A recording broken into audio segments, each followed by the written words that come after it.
పర్యవసానం ఎదుర్కోవాల్సి వస్తుంది. న్యాయ వ్యవస్థ మీద, పోలీసు వ్యవస్థ మీద ప్రజలకున్న గౌరవాన్ని పెంపొందించాలే కానీ ఈ విధంగా అన్యాయం చేసిన వాళ్ళకి అండగా నిలబడి పోలీసులు పని చేయకూడదని కూడా ఈ సందర్భంగా తెలియజేసుకుంటున్నాను. ఎందుకంటే ఈరోజు మీరిచ్చిన ప్రకారమే ఒక రోజుకి 70 మంది మహిళల మీద, పిల్లల మీద అఘాయిత్యాలు జరుగుతున్నాయి, అత్యాచారాలు జరుగుతున్నాయంటే ఎంత దురదృష్టకరమో ఒకసారి చూడండి. సో ఇప్పటికైనా ప్రభుత్వం మేల్కొనాలి.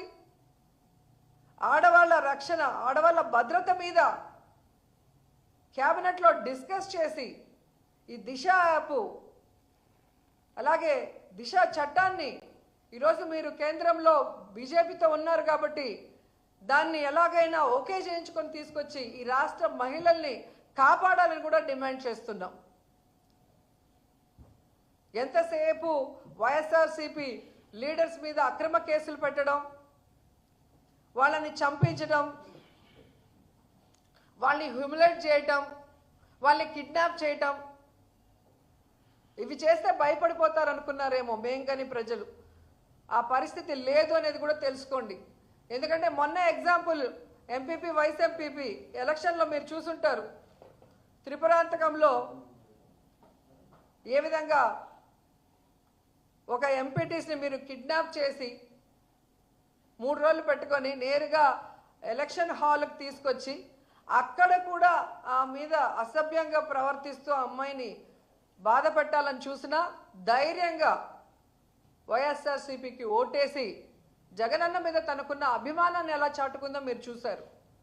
అలాగే మీరు చూస్తే ఎలమంచిలి వైస్ ఎంపీపీ ఎన్నికల్లో ఒక ఎంపీటీసీ వైఎస్ఆర్సీపీకి సంబంధించిన కంబాల సత్యశ్రీ ఎంత ఒత్తిడి చేసినా, ఎంత బ్లాక్మెయిల్ చేసినా, ఆ అమ్మాయి ఎంత పేదరాలైనా ఈరోజు తనకి గుర్తింపు వచ్చింది అంటే జగన్మోహన్ రెడ్డి వల్ల.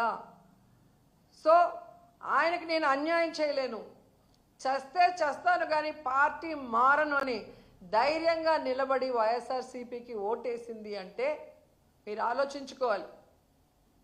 అలాగే పుల్లల చెరువు వైస్ ఎంపీపీ ఎన్నికల్లో మహిళా ఎంపీటీసీ నాగేంద్రమ్మని చూసాం.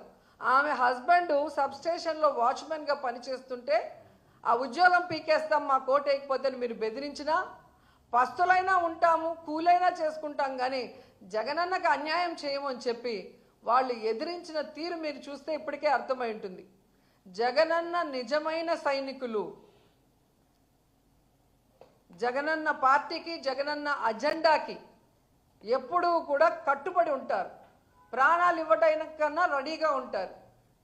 మీ రెడ్ బుక్లకి, బ్లడ్ బుక్లకి భయపడే వాళ్ళు కాదు అన్న విషయం ఇంకనైనా తెలుసుకొని వాళ్ళు దగ్గర పట్టుకొని మీరు ఇచ్చిన వాగ్దానాల్ని నెరవేర్చడం మీద కాన్సన్ట్రేట్ చేయండి.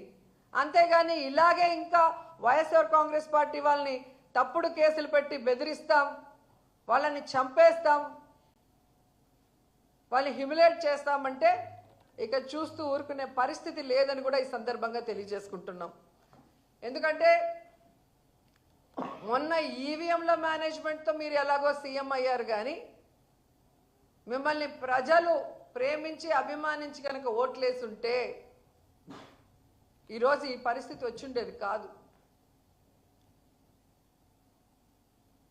సో మీకు ప్రజలకు చేయాలన్న ఆలోచన లేదు, మాకు ఈ లోట్లే లేదు, మేము మేనేజ్మెంట్తో అయ్యాం కాబట్టి వీళ్ళెవరికి సమాధానం చెప్పనవసరం లేదని మీ ఇష్టానికి ఈ రాష్ట్రాన్ని అప్పుల్లో ముంచేసి, ఈ రాష్ట్రాన్ని సర్వనాశనం చేసేసి పక్క రాష్ట్రంలో పోయి మన జీవితాల్ని హాయిగా గడుపుకుందాం అనుకుంటున్నారేమో కానీ ప్రజలు కానీ జగన్మోహన్ రెడ్డి గారు కానీ మిమ్మల్ని వదిలే ప్రసక్తే లేదు.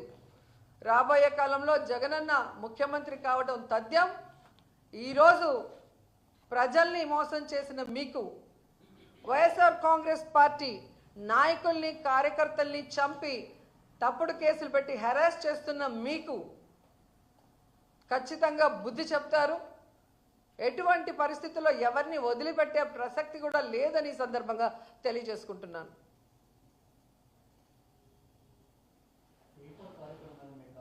ఏదండి